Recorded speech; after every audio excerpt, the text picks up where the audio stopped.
بله وقتا من پرتوکا خو ام بین کتابا خو نویسی او تابی مجی بخو سری خو ننویسی بس دخازی انسان بو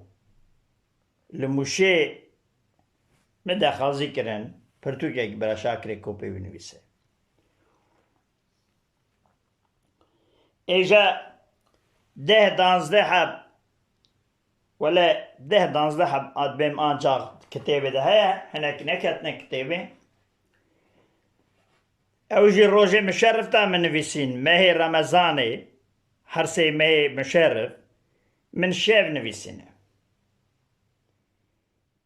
بله شبه که خیر مگو مه مشرف تمیز وان دنگین خوش و لذیذ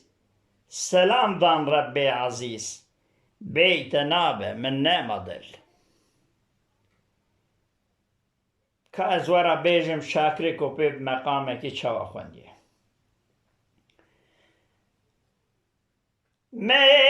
مشرف تمیز وان دنگین خوش و لذیذ سلام دان رب عزیز بیت ناب من مدیل یک رجب یک شباوان ده پاشن رمزاوان تناف داشان دو قرعاوان بیت ناب من مدیل شصد یازده دست بگیر 23 سالار گیر حضرت عثمان چگیر بیت ناب من مدیر مایا لوحی محفوظه واج باقره و قول عوزه والی ببینن معجزه و بیت ناب من مدیر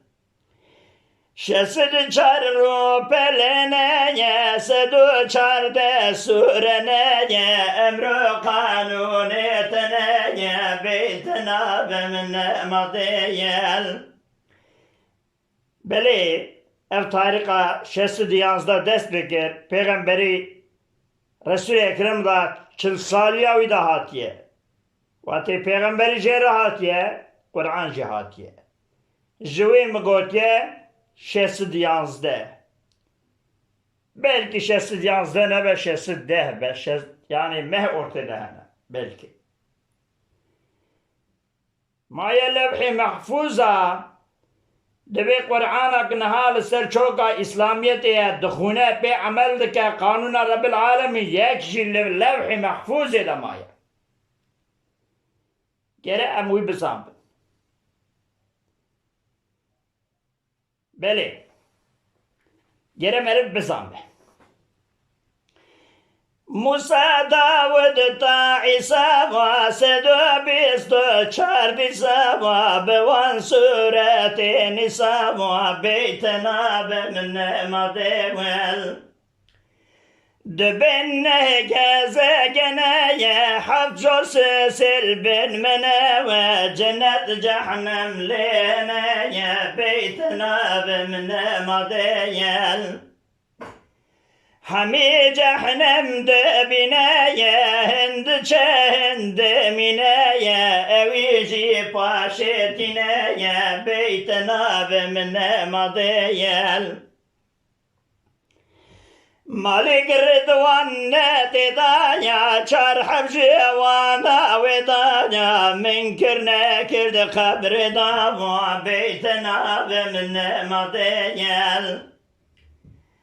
که اول برا چکه بمرت اینا نکه برا خل برا باکه بیتنا بمن مدیل شکر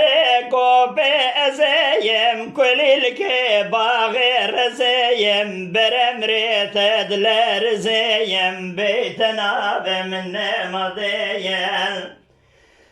شاکر کو به ازیم کلیل که باغر زیم برمرت دلر زیم بیتنا بمن مدیل بله گره مرف لبر امر رب العالمین بلرزه Sıla ve rez hürmet ji şakirê kopê.